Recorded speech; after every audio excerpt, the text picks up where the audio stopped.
सपना त सपनै हो कहिले पुरा हुन्छ जति हिमाल उठे पनि जुन कहिले छुन्छ र जुन कहिले छुन्छ कोसीको गढतिर घुम्ती छ पहाडको बाटो डर लाग्छ उडेर आउँथे हवाई जहाज टिकटै पाउन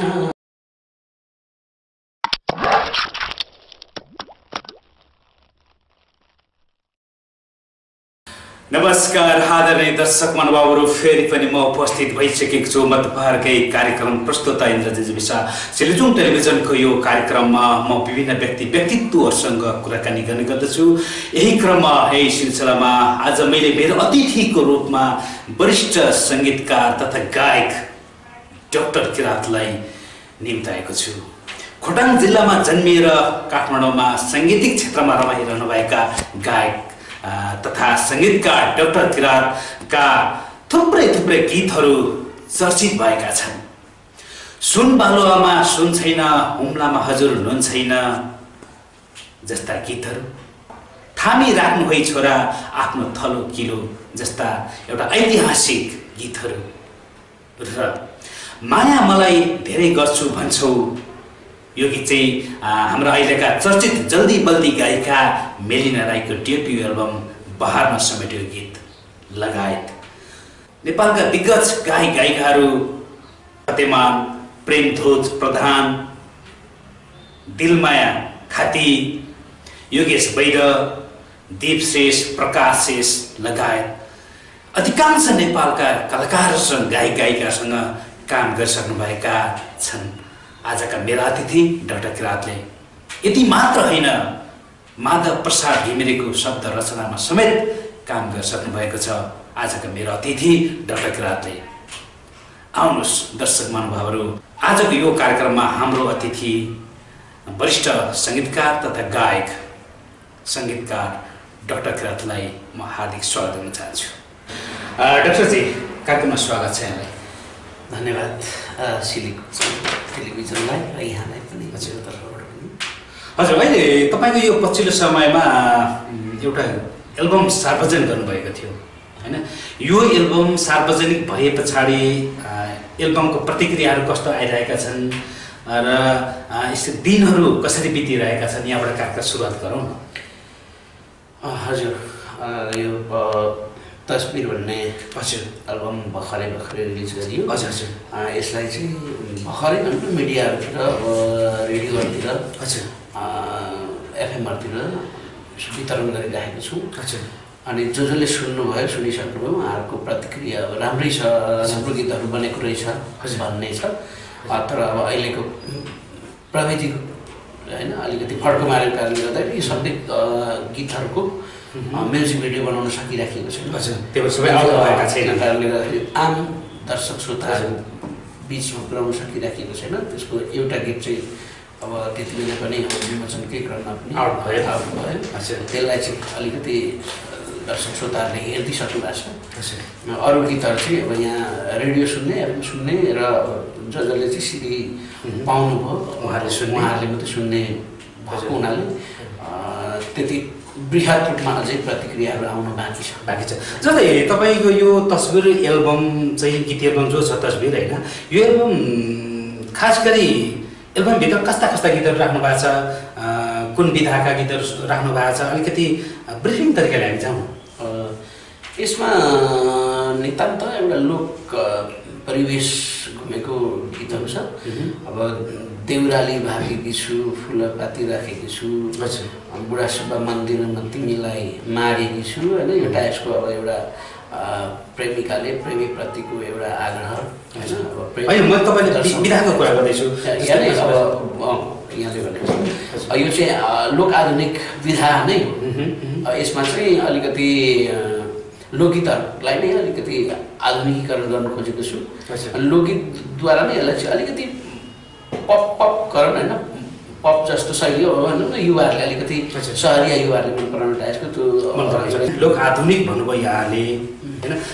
यो लोक आधुनिक पछि जन्माइएका गायन विधा हो कि पहिलेदेखि चल्दै आएका? जस्तै पहिला आधुनिक लोकगीत होइन शास्त्रीय सङ्गीत भनेर त हामी सानैदेखि सुन्दै आएका छौँ र धेरै पहिलादेखि यसको हिस्टोरी पनि छ। तर पछिबाट अहिले भनिरहेको छ जस्तै सुगम सङ्गीत भनिन्छ होइन, लोक आधुनिक भनिन्छ, फ्युजन भनिन्छ होइन। विकास गरेको एउटा नयाँ विधा हो कि अथवा यो पहिलादेखि चल्दै आएको हो कि के हो यो? अनि यो तपाईँले सही प्रश्न गर्नुभयो। यो चाहिँ अब सङ्गीतमा लागेको आम सङ्गीतज्ञहरूले पनि बुझ्नु जरुरी छ, आम सङ्गीतमा आउने मान्छेले विद्यार्थीहरूले पनि बुझ्नु जरुरी छ र आम मिडियाकर्मीहरूले आम श्रोता दर्शकले पनि बुझ्नु जरुरी छ।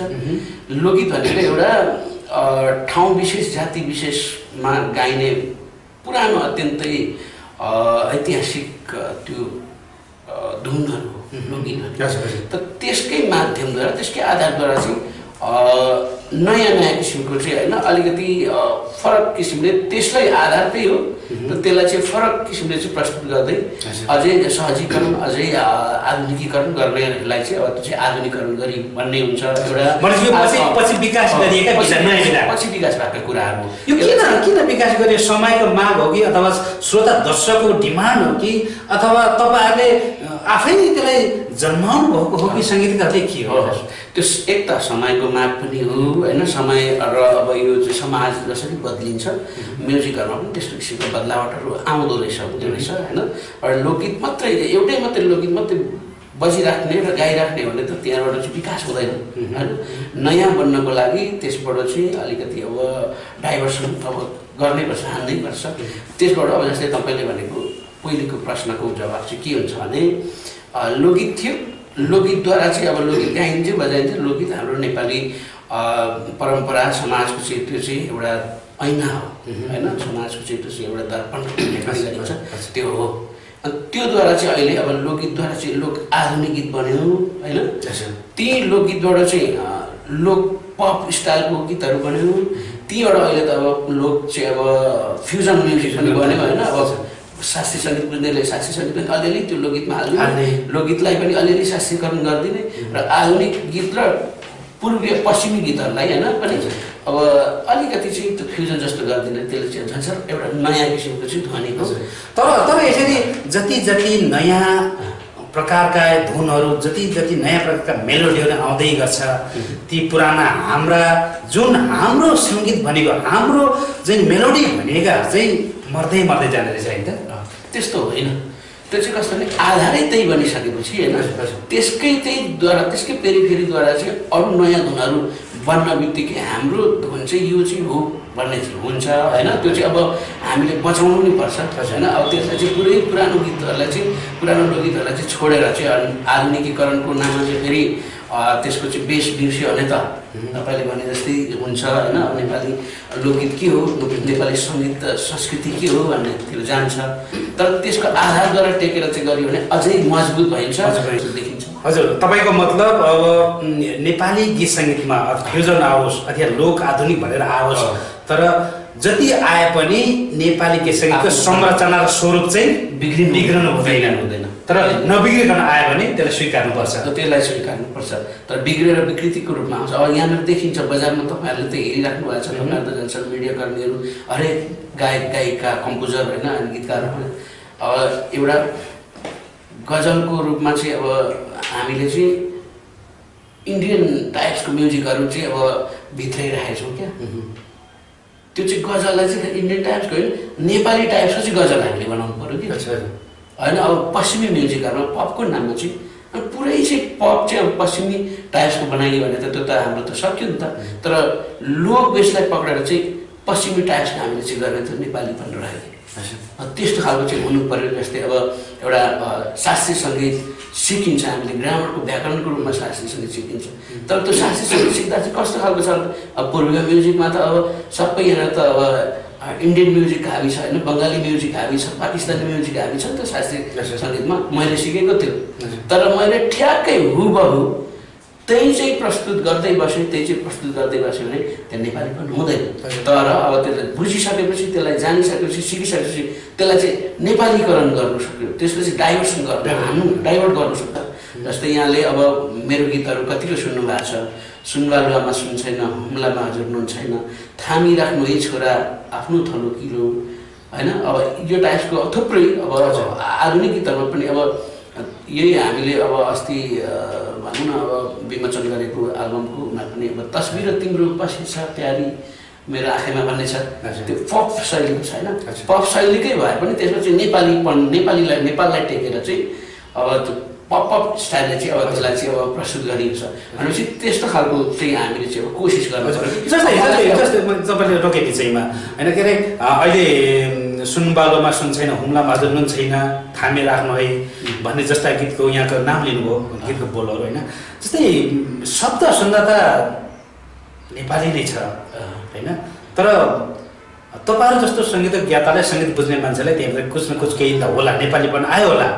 तर हामी जस्तो आम मानिसलाई होइन सजिलो तरिकाले बुझ्नको लागि चाहिँ त्यहाँ चाहिँ यो कारणले यो पोइन्ट चाहिँ नेपालीपन छ, यो पोइन्ट आएको कारणले नेपालीपन भयो, झल्कियो भन्ने चाहिँ के छ त्यसमा? त्यसको मापदण्ड भनेको चाहिँ अब आम श्रोताहरूले सुनिरहेको मेलोडीहरू होइन, सुनिरहेको त्यो ध्वनिहरू, जस्तै हाम्रो समाजमा चाहिँ बजेको ध्वनिहरू कस्तो कस्तो छ त भनेर चाहिँ त्यो जस्तै मैले अब प्रयोग गरेर देखाउँदाखेरि थामिराख्नु है छोरा आफ्नो थलो किलो। अब यो त हाम्रो कस्तो भने आम त्यहाँनिरको पूर्वको समाजमा चाहिँ होइन त्यो सुनिरहेको ध्वनिहरू मेलोडीहरू त्यो त्यहीद्वारा चाहिँ अब त्यो शब्द हालेर चाहिँ अब त्यो भयो नि त होइन, निर्माण भयो भने यो गीत नेपाली धुन हो भन्ने त्यो आम मान्छेलाई थाहा हुन्छ।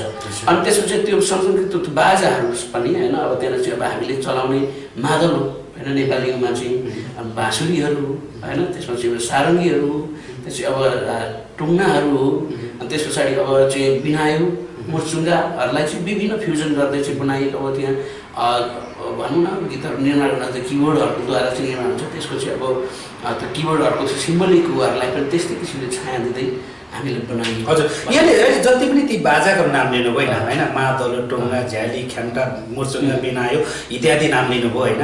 तर यी बाजाहरू अहिले पछिल्लो समयमा नेपाली गीत सङ्गीतमा कमै मात्रामा प्रयोगमा आएका पनि त छन् होइन र?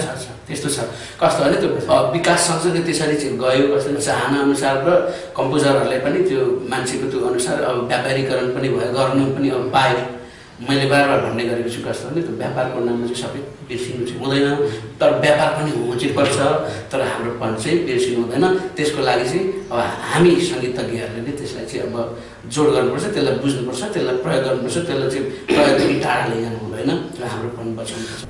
अब एक किसिमको यो भारतीय, पाकिस्तानी र बङ्गाली म्युजिकद्वारा बनेको सिर्जित भएको क्लासिकल म्युजिकभित्र हाम्रो नेपाली म्युजिक पनि हो भनेर हामीले दाबी गर्नु सक्नुपर्छ र त्यसको दाबीका साथ हामीले भन्नुपर्छ कि यो पूर्वीय म्युजिकमा चाहिँ हाम्रो एउटा पुरानो किराँती सभ्यतामा भएको मन्दुमसँग भएका विभिन्न ऋषियाहरू जोडिएर चाहिँ त्यो शास्त्रीकरण भएको छ होइन। त्यो शास्त्रीकरण भएका कुराहरूलाई चाहिँ अब हामीले नेपालीकरण गरेर नेपालीपनमा ढालेर हामीले चाहिँ अब त्यसमा चाहिँ अब एउटा सिलेबस, राष्ट्रिय सिलेबस बनाएर अनि सानै क्लासदेखि म्युजिकको क्लासहरू दिँदै होइन, सिकाउँदै अब ट्रेनिङ गराउँदै चाहिँ एकदम पोख्त र सशक्त बनाएर हामी अगाडि बढ्नुपर्छ। त्यसले चाहिँ हामीलाई अझै ठुलोभन्दा ठुलो चाहिँ एउटा सङ्गीत साहित्यमा चाहिँ ठुलो आकार दिने ठुलो टेवा पुर्याउँछ।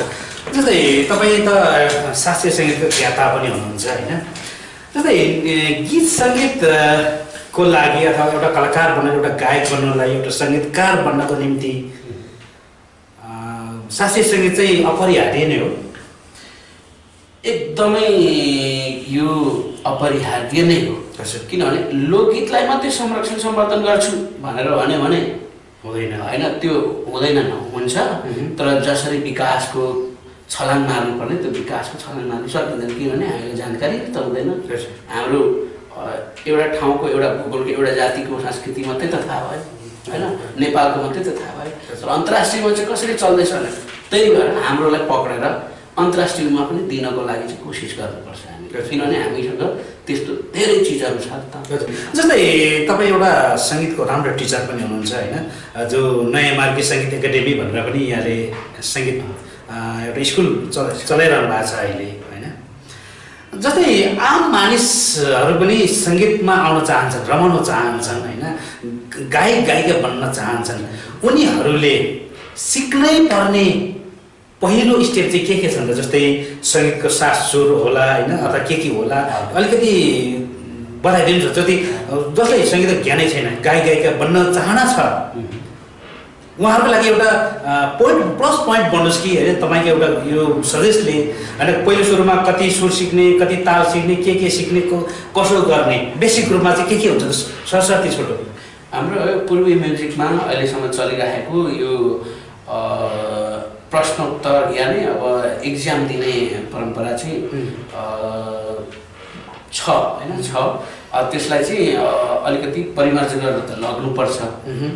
र यहाँले भने जस्तै अब त्यो सिलसिलासँग चाहिँ अब विद्यार्थी, सङ्गीतको विद्यार्थी जोडिनुपर्छ कि अब प्रश्न उत्तर चाहिँ अब गर्नु सक्ने हुनु पऱ्यो कि इक्जाम दिएर चाहिँ पास गर्दै फर्स्ट लेभल हुन्छ, second, third, fourth, fifth, sixth, seventh, eighth level त्यस्तो हुन्छ कि त्यो लेभल क्रस गर्दै आयो भने कमसेकम फिफ्थ सिक्स्थ लेभलसम्मको आयो भने त्यो लेभलको स्टुडेन्ट्स अलिक लाइकै हुन्छ कि कलाकार भन्ने लाइक हुन्छ। तर मैले यहाँ भन्छु अनि त्यसमा त्यसको लागि आउनुको लागि त्यो सुरुमा अब उनी पूर्वीय म्युजिकमा चाहिँ अब सारेगामा पदनिसा नै हो, पश्चिमी म्युजिकमा डोरेमिफा भन्ने छ होइन, अनि तालहरूको संरचनाहरू छ। कमसेकम पनि अब अहिले नेपालमा चलेको र लाइट गीतमा भनौँ न, सङ्गीतको पनि विभिन्न पार्ट छ।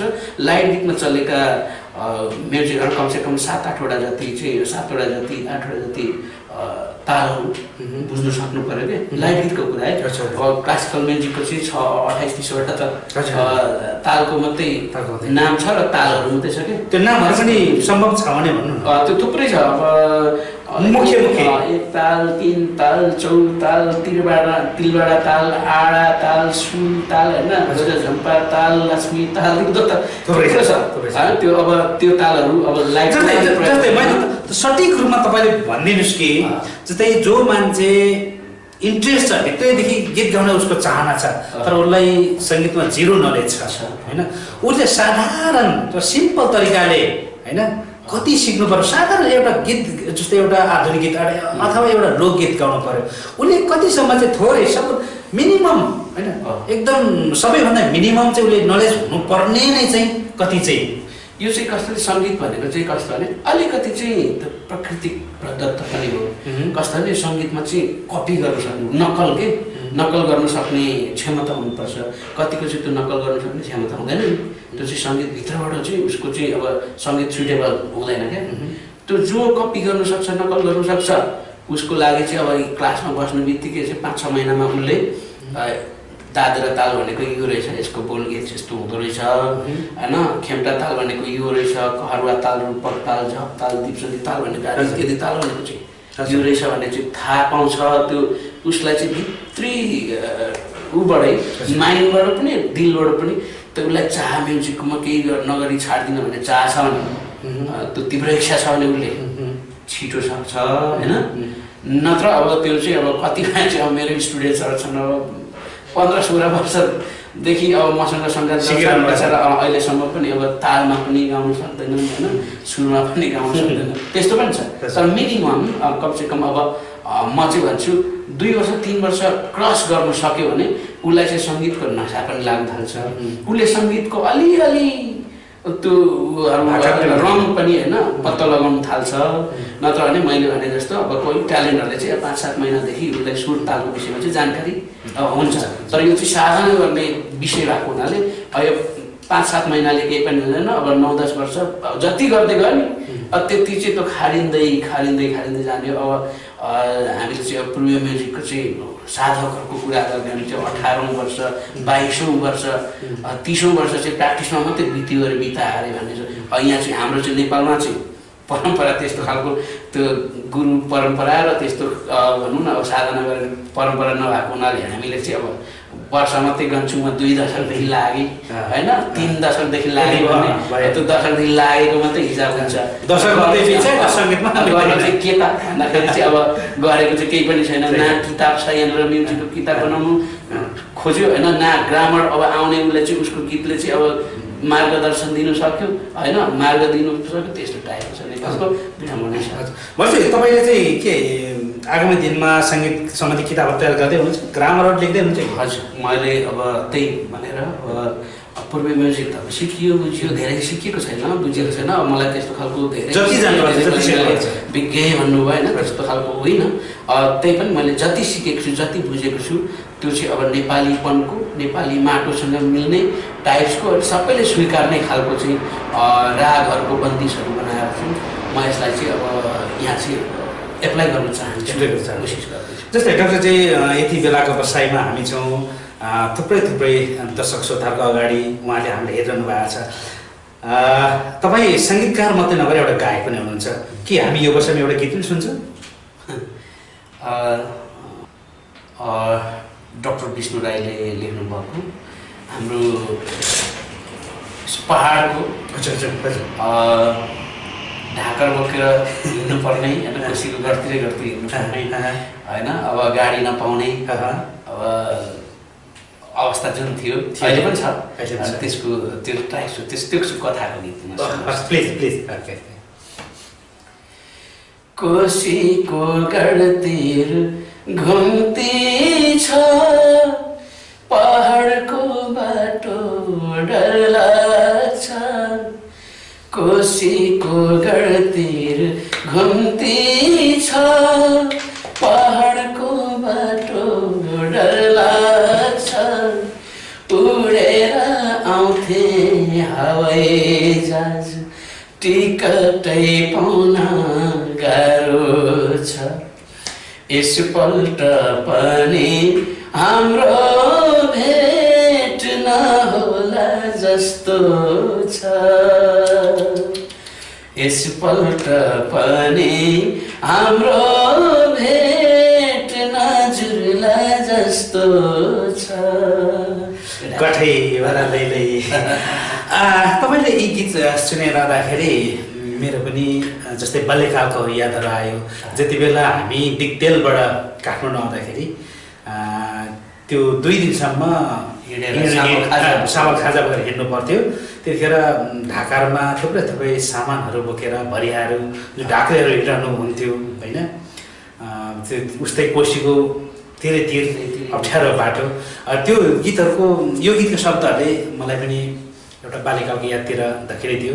यहाँलाई यसको लागि धन्यवाद पनि। जस्तै डाक्टरजी हामी यो बसाइमा निकै लामो कुराकानी गरिसकेका छौँ। अरू चाहिँ बृहत योजनाहरू के बनाउँदै हुनुहुन्छ त? मेरो फाल्टु योजनाहरू केही पनि छैन। अब यही गीत सङ्गीत मार्फत नै अब थुप्रै कामहरू छ हामीले भनौँ सङ्गीतमा लाग्नेहरूले गर्ने कामहरू अब यीद्वारा अब मैले अघि पनि भने एउटा हाम्रो लागि चाहिँ नेपाली सिलेबस क्लासिकल म्युजिकको सिलेबसको जरुरी छ होइन अनि त्यसलाई चाहिँ अब त्यो चाहिँ अब हामीले चाहिँ पूर्वीय म्युजिकमा चाहिँ अब नेपाली म्युजिकले पनि दाबी गर्नु पर्यो चाहिँ यो चाहिँ भारतीय म्युजिक मात्रै होइन शास्त्रीय सङ्गीत भनेको भारतीय म्युजिक मात्रै होइन यो चाहिँ नेपाली म्युजिक पनि थियो नेपाली म्युजिक पनि हो हाम्रो। किनभने अहिले पनि मुन्दुमको ऋषिहरू गाउँदाखेरि विभिन्न त्यो रागहरूको तरिकाले चाहिँ गाइन्छ अनि त्यो लिखत नभएको कारणले मौखिक भयो।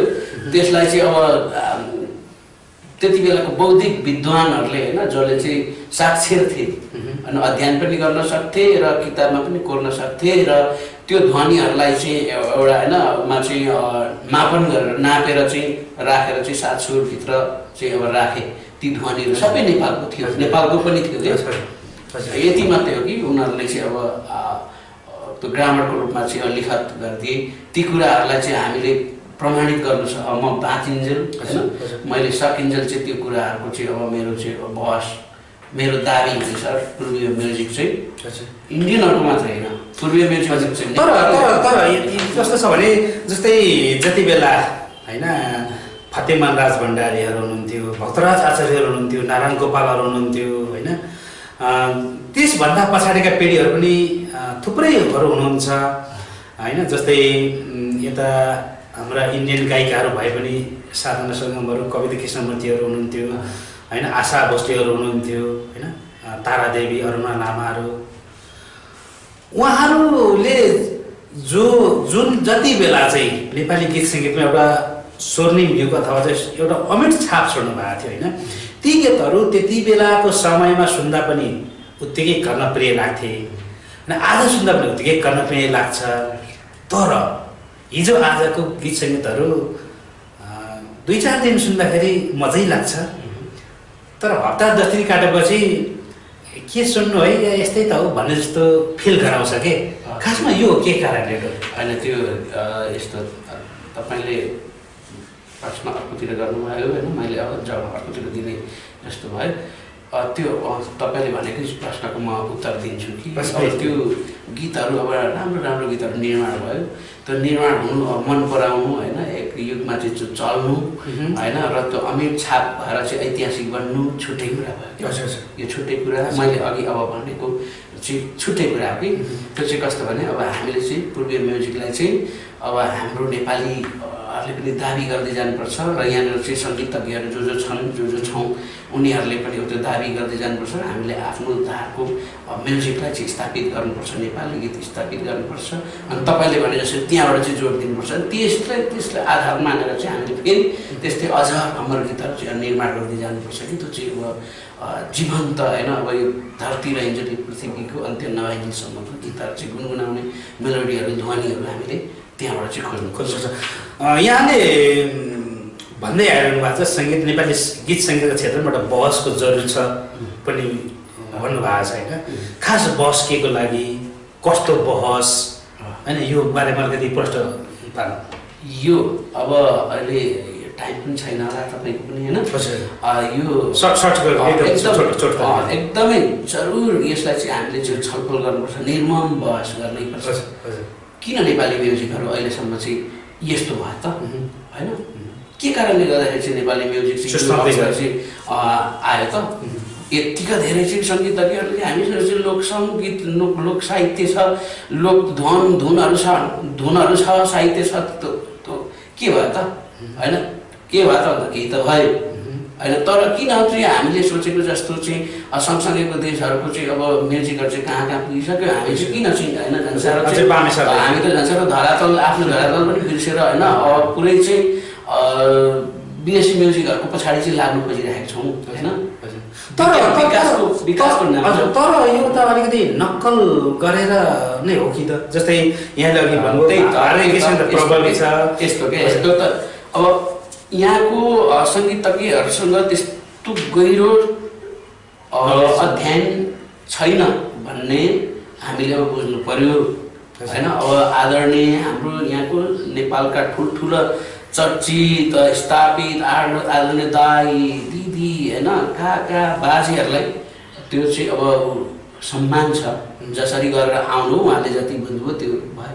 तर उहाँहरूले त्यही त त्यो एउटा चेतना खुलेन छ हाम्रो होइन। त्यो चाहिँ के भने उहाँहरूलाई दोष भन्दा पनि राज्यको चेतना, राज्यले चेतना दिनै खोजेन होइन। अब पढाइ त हाम्रो अब त्यो राणाकालमा चाहिँ अब पढ्नै त पाएन होइन। अब साइकल आयो, साइकलमा त्यस्तै किसिमको त दबी त रह्यो। यहाँको एउटा संस्कृति रहिरह्यो होइन, यहाँको संस्कृतिले त अब सबै विभेद त गराइएको रह्यो। त्यो कारणले गर्दाखेरि हाम्रो पुराना सर्जकहरूले पनि ती कुराहरूको अध्ययन गर्नु पाएन, साधना गर्नु पनि पाएन। नपाइसकेपछि अहिलेको स्थिति यहाँनिर भयो। त्यही कारणले गर्दाखेरि हामी पछाडि भयौँ। पछाडि भएकै कारणले गर्दाखेरि अब आउने पिँढीले चाहिँ हामीले चाहिँ समीक्षा गर्नुपर्छ। नेपाली म्युजिकमा चाहिँ बहस गरेर चाहिँ बहसद्वारा चाहिँ ती कुराहरूलाई चाहिँ अब एउटा पोइन्ट आउने पिँढीहरूलाई चाहिँ हामीले चाहिँ अब एउटा लाइन दिनु पर्यो क्या।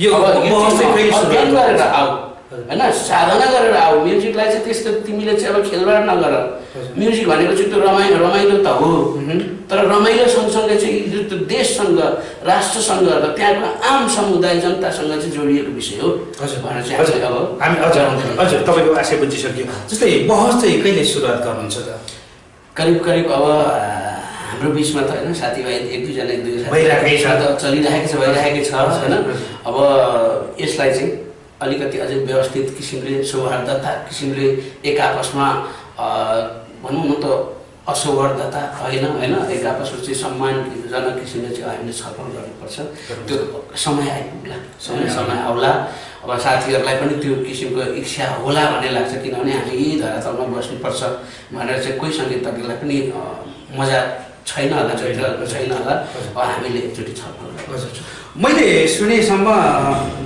मैले के सुनेको छु भने तपाईँले तत्कालै केही गीतहरू पनि रेकर्ड गराउँदै हुनुहुन्छ अरे भन्ने सुनेको छु मैले के यो सत्य हो सत्य नै हो मैले मेरो सुरमा पनि एकचोटि मलाई आफ्नै स्वर मन पर्दैन क्या तैपनि अब चेक गरौँ न त यो सङ्गीतकारको यो सङ्गीत मास्टर थियो भन्छ भन्छ यस्तो चाहिँ स्वर चाहिँ कस्तो रहेछ त र यसले गाउने कुन चेतनाको गीत चाहिँ अब गाउँदो रहेछ त भनेर एउटा सानो महललाई पनि यो समाजलाई चाहिँ टेस्ट गर्ने इच्छा मलाई जागेको छ तर योभन्दा पनि अगाडि तपाईँको गीत रेकर्ड नभएको त होइन नि होइन छैन मेरो भोकलमा छैन भन्दा अब त्यो यसो कोरस सोरस यसो सहयोगमा त्यो नहुँदाखेरि नपुग्दाखेरि थोरै थोरै गरिदिए त छुट्टै कुरा अनि अहिले चाहिँ अब अझै पूर्ण गीत अहिले चाहिँ पूर्ण गीत नै एल्बम होइन मेरो कम्पोजमा मेरो चाहिँ अब भोकलमा स्वरमा त्यो चाहिँ पूर्णताका साथ चाहिँ त्यो अब म प्रस्तुत हुँदैछ एकचोटि टेस्ट होइन जीवन एउटा टेस्ट नै त होइन अनुभवै कहिलेसम्म चाहिँ आउँछ तपाईँको गीत तपाईँको स्वर अथवा तपाईँको एल्बम चाहिँ करिब यो यसको अब अन्तिम ऊ भयो अब मिक्सिङहरू सकियो अब मास्टरिङ गर्ने अब कभर डिजाइन गर्ने अनि यसलाई अब भिडियोहरू एक दुईवटा बनाउने इच्छा छ अझै टाइम लाग्छ होला अनि त्यस पछाडि मैले अलिकति बृहत सोचेको छु यसको विमोचन पनि अलिकति के भने डाक्टर किरातले चाहिँ एल्बम निकाल्यो डाक्टर किरातको एल्बम चाहिँ कस्तो रहेछ त भन्ने अब एक किसिमको भित्री जिज्ञासा छ सबैलाई अनि त्यो जिज्ञासालाई अझै उयो गर्नुको लागि त्यहाँनिर वातावरण बनाएर अलिक राम्रै किसिमले चाहिँ त्यसलाई चाहिँ अलिक समीक्षात्मक किसिमले पनि के यहाँका विज्ञ सङ्गीतज्ञहरू यहाँका अब साहित्यकारहरूसँग बसेर समीक्षाका साथ चाहिँ त्यसलाई चाहिँ अब लोकार्पण गर्ने इच्छा भएको हुनाले अलिकति यसको चाहिँ पछिसम्म टाइम लाग्न सक्छ हाम्रो पनि यहाँलाई धेरै धेरै शुभकामना यहाँको एल्बम सफल होस् राम्रो बनोस् चाँडै सुन्न पाइयोस् हाम्रो पनि आफ्नो शुभकामना र हामी कार्यक्रमको करिब अन्तिममा आइसकेका छौँ होइन अब फेरि एउटा सम्भव छ भने एउटा गीत सुनौँ त्यसपछि हामी बिदा लिन्छौँ कुन गीत सुनाउनुहुन्छ भन्नबाट अप्ठ्यारो भयो तपाईँ पनि एउटा राम्रो कवि गीतकार अनि तपाईँको र हाम्रो पनि गीत सङ्गीतको चाहिँ सहकार्य गरौँ भन्दा ग्याप भइरहेको छ अझै पनि मैले त्यो एउटा ध्वनि होइन बनाएर राखेको छु त्यो चाहिँ तपाईँको गीत त चाकडीको रूपमा सरप्राइज ओके सर सपना त सपनै हो कहिले पुरा हुन्छ जति हिमाल उठे पनि जुन कहिले छुन्छ र जुन कहिले छुन्छ सपना त सपनै हो कहिले पुरा हुन्छ तपाईँलाई धन्यवाद मलाई पनि धन्यवाद सरप्राइज दिनुभयो यहाँ सबैलाई धन्यवाद मेरो तर्फबाट पनि नमस्कार अनि यहाँहरूले हेरिदिनु भयो सुनिदिनु भयो सिलिचुङ टेलिभिजन हाम्रो इन्द्र जिजीविशजी यहाँलाई पनि धेरै धेरै धेरै धेरै धन्यवाद भन्न चाहन्छु। हजुर, हामी कार्यक्रम बिल्कुलै अन्तिममा आयौँ होइन। छुट्नुभन्दा अगाडि सिलिचुङ टेलिभिजन हेरेर पछ्याउनेका आम दर्शकहरूलाई के भन्न चाहनुहुन्छ, के मेसेज दिनुहुन्छ त? नेपाली गीत सङ्गीत यसै गरी अगाडि बढिरहेको छ। तपाईँले अहिलेसम्म अब हाम्रो यसो कुराकानी सुन्नुभयो होला। यी कुराहरूलाई यहाँहरूले पनि मनन गर्नुहुनेछ। नेपाली सर्जक, नेपाली भनौँ न गीत सङ्गीतमा लागेका जो व्यक्तित्वहरू हुनुहुन्छ, यहाँहरूले अब सुझाव दिनु पर्यो होइन, सल्लाह दिनु पर्यो र हामीले गर्नु खोजेका कुराहरूमा यहाँहरूको हरेक तहबाट, हरेक तबका, हरेक क्षेत्रबाट, हरेक एङ्गलबाट चाहिँ साथ सहयोग हामीले चाहिँ माग्नै पर्छ र साथ सहयोग यहाँहरूले दिनुपर्छ। हामी हाम्रो नेपाली गीत सङ्गीतलाई सकि नसकी तपाईँ हामी सबै मिलेर टेवा दिनुपर्छ भन्न चाहन्छु र नेपाली गीत सङ्गीतलाई चाहिँ माया गरिदिनु सधैँ भन्न चाहन्छु।